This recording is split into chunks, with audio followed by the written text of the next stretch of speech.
Entrevistas. En el mundo al revés.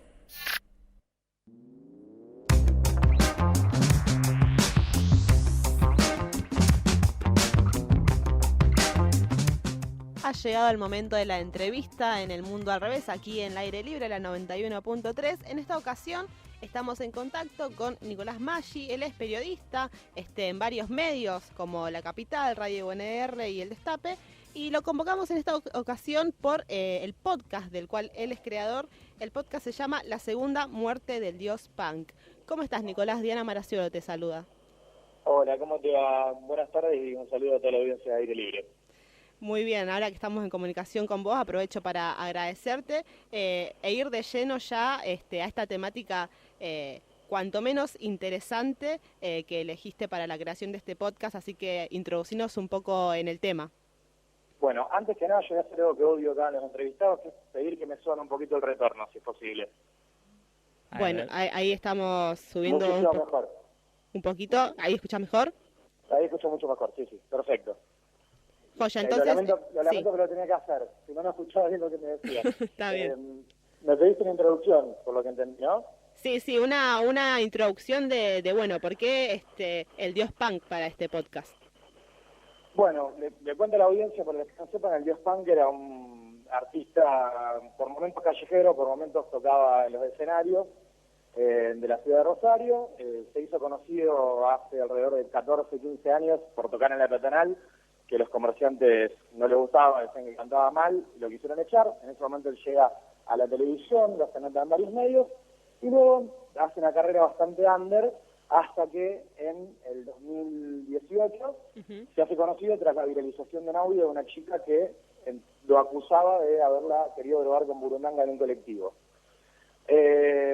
Una de las razones por las cuales lo elegí, digamos, como personaje, es justamente esta condición un poco de antihéroe, se podría decir, de persona que había quedado en el imaginario colectivo flotando como acusado de algo que yo entendía que la justicia había determinado que no era culpable, y un poco fuimos, digamos, con los creadores de este podcast a buscar poner en duda algunas verdades o algunos mitos que habían quedado dando vueltas, ¿no? Entre ellos, el de la burundanga, el de que había sido su suicidio, que fue posterior, un año después de la acusación, sí, producto de su estado mental o su padecimiento mental, que efectivamente él tenía.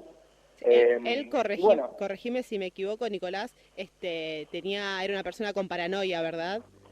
Él había sido diagnosticado, sí, años atrás, y le habían dado un certificado, digamos, de discapacidad que después con el tiempo se le había vencido y no había sido renovado. Pero bueno, efectivamente había estado tratado por ese diagnóstico. De todos modos, él lo que yo fui a buscar es cómo era él hasta el momento del scratch. Claro. Y cómo fue después. Y lo que encontramos ahí es que él era una persona funcional antes del scratch.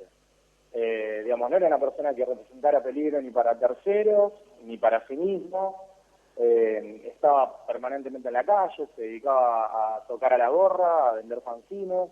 Había tenido diferentes formaciones de banda, con la cual había grabado muchos discos. De hecho, bueno, en el podcast habla uno de sus ex compañeros de banda, en la que fue quizás su experiencia más virtuosa, con la que grabó un disco, digamos, que suena bastante bien. Él luego se dedicaría a hacer grabaciones más caseras, en algún punto, con un sonido un poco más low-fi. Y con la que había llegado a tocar en escenario, digamos, en lugares reconocidos de aquella época, como el Sótano. Lo habían invitado a tocar en Willie Dixon, en un recital de Bulldog, una banda de la que era muy fanático.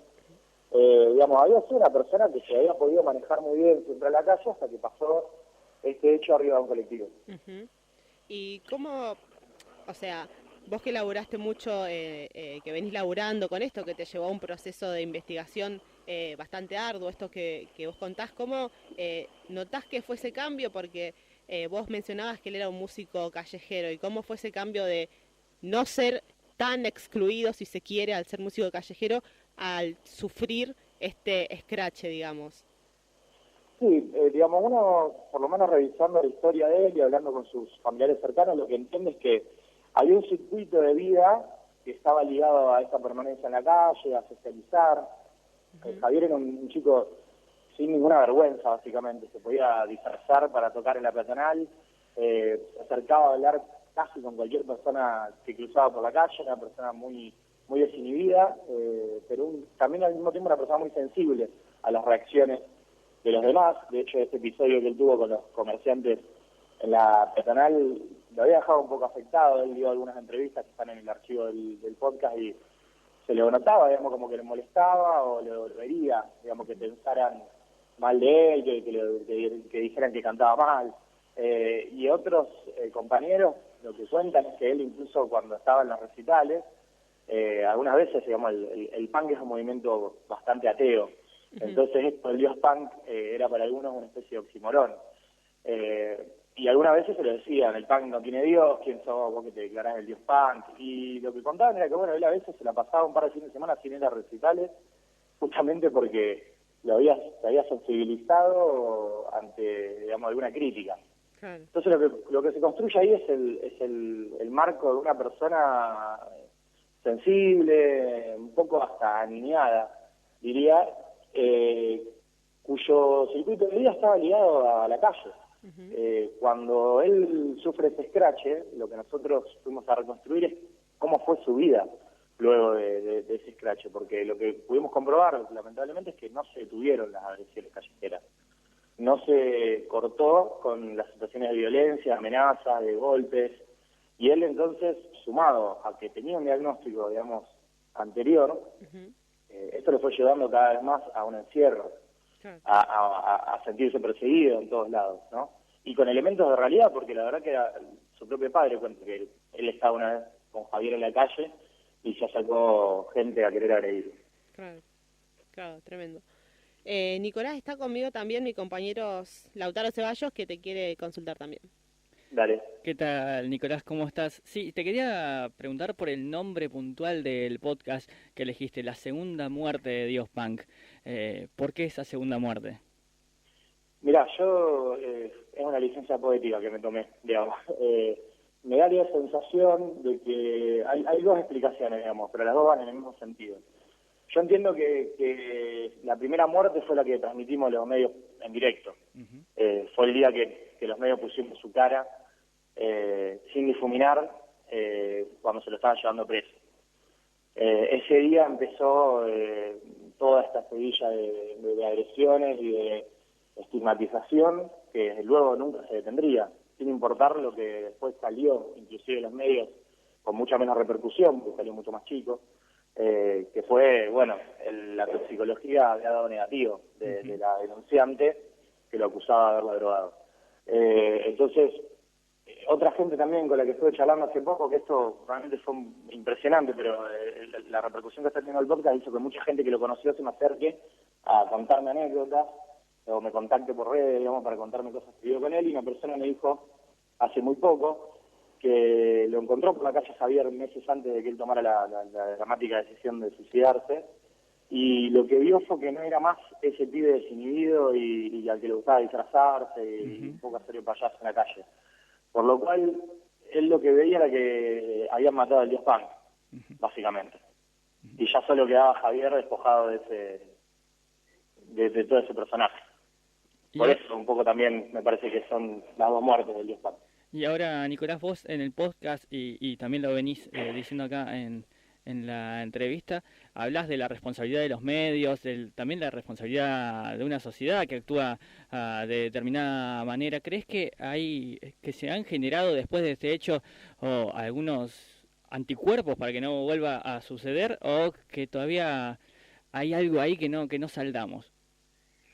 Mira, a mí me da la sensación de que, indistintamente de este trabajo, digamos, que salió muy recientemente y cuyo impacto es muy difícil de medir, porque fue hace menos de una semana que se estrenó, sí me interesa que se ponga en debate y es algo que me alegra, digamos, haber podido meter por lo menos esto como un tema sobre la mesa, pero sí me parece que los 3 años que pasaron desde ese crash a Javier y los 2 años de su muerte, ha bajado un poco la ebullición punitivista, la ebullición de la denuncia. me parece que estamos en un estadio en el cual hoy sí se puede hablar de eso, porque ha bajado ese frenesí, digamos, en el cual estábamos en algún momento metidos, producto, digamos, de un proceso que se estaba dando ligado a las reivindicaciones, digamos, del colectivo feminista y de la discusión de la ley del aborto, y de repente se habían podido contar un montón de cosas que en otro momento habían quedado calladas, pero creo que eso estuvo acompañado, y lo dice mucho mejor que yo y con más acreditaciones que yo, Alexandra Cohen, la psicoanalista del episodio 8, que bueno, que parece que había arrancado todo un poco al palo y ahora están tratando de encontrar un poco algún punto de equilibrio al respecto. ¿Crees que aplica esto de la cultura de la cancelación o es otra cosa? En particular en el caso de Javier, digamos, la cultura de la cancelación yo la entiendo por lo menos más ligada a cuando la persona es un personaje ya público y conocido. Claro, sí. Y se intenta impugnar su obra. Yo por lo menos lo entiendo así. Me parece que lo de Javier tiene que ver con ese proceso, pero básicamente lo que se hizo fue un linchamiento, tanto en redes como en la realidad, porque fue una violencia simbólica y física la que se aplicó contra Javier. Una de las cosas que pudimos comprobar es, digamos, muy triste, que el primer día que Javier lo llevan detenido, primero que lo llevan detenido porque lo pide su padre. No lo llevan detenido porque lo encuentran ni sospechoso de algo, ni con ningún elemento que le pudieran disponer de prisión preventiva. Digamos. Lo llevan detenido porque en la comisaría estaba más seguro que en la calle donde lo estaban por matar. Eso lo dice su padre. Y en segundo, bueno, ese día, cuando él llega a la pensión en la que vive, le habían prendido fuego todas sus pertenencias, por ejemplo. Y meses después, cuando ya parecía que se había apagado un poco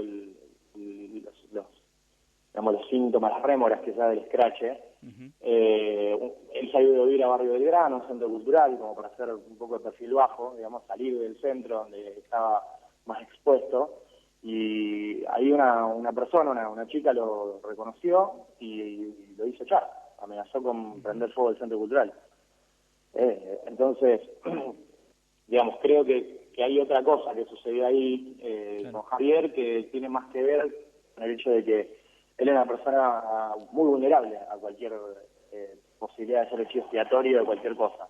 Era una persona que estaba todo el tiempo en la calle, que todo el mundo tenía la sensación de que tenía un padecimiento mental, cuya familia él tenía un contacto muy intermitente porque estaba un poco distanciado de su padre, que tenía formaciones de banda que eran fugaces, porque no todo el mundo podía seguirle el tren, digamos, de sus delirios simpáticos. Entonces era un chico sin colchón. Era muy fácil convertirlo en objetivo, digamos, de una campaña. Y viste, Nicolás, que bueno, estaba el mural de Dios Punk por calle Corrientes hace poco, debe hacer meses nada más, que lo taparon. Sí. ¿Qué te genera eso? Vos sabés que primero me generó mucha sorpresa, porque yo lo fui a fotografiar hace no tanto, hace un mes con él, para poder hacer las gráficas con el mural de Dimas Nota, que es el artista, le pedí permiso para poder hacer la gráfica del podcast. Y me enteré hace 2 o 3 semanas que lo habían tapado. Eso es una escuela técnica. Sí. Y entiendo que, no sé, las autoridades habrán decidido que querían priorizar el frente y no le prestaron atención al mensaje, que era un mensaje muy interesante, no solo para las personas que pasan por ahí, sino para los mismos chicos de la secundaria. Claro, decía, totalmente. No juzguen sin conocer, el mural. Sí. Afortunadamente, hablé con el artista y estaba en contacto con la familia para volver a pintarlo. Están buscando otra pared para poder pintarlo y nosotros también vamos a filmar porque queremos usar el material fílmico para subir el podcast a YouTube y permitir también que lo escuche más gente sin tener que tener cuenta de Spotify. Qué buena noticia esa realmente que nos estás dando, Nicolás. La segunda muerte del Dios Punk, entonces, este podcast disponible en Spotify, Anchor y todas las plataformas para escuchar podcast, imagino, ¿no? Sí, lo está subido a Google Podcast, Spotify y Anchor, que es para el que no tiene cuenta de Spotify, lo puede escuchar ahí gratuitamente. Perfecto, Nicolás. Muchísimas gracias por esta comunicación, por toda esta conversación que tuvimos. Muchas gracias. No, muchas gracias a ustedes por llamarme y por la difusión. No, por favor. Un abrazo grande. Un abrazo, hasta luego. Hasta luego. Allí pasaba Nicolás Maggi contándonos acerca este podcast, la segunda muerte del dios punk y también del dios punk en sí mismo. Quédate ahí que ya seguimos haciendo el mundo al revés.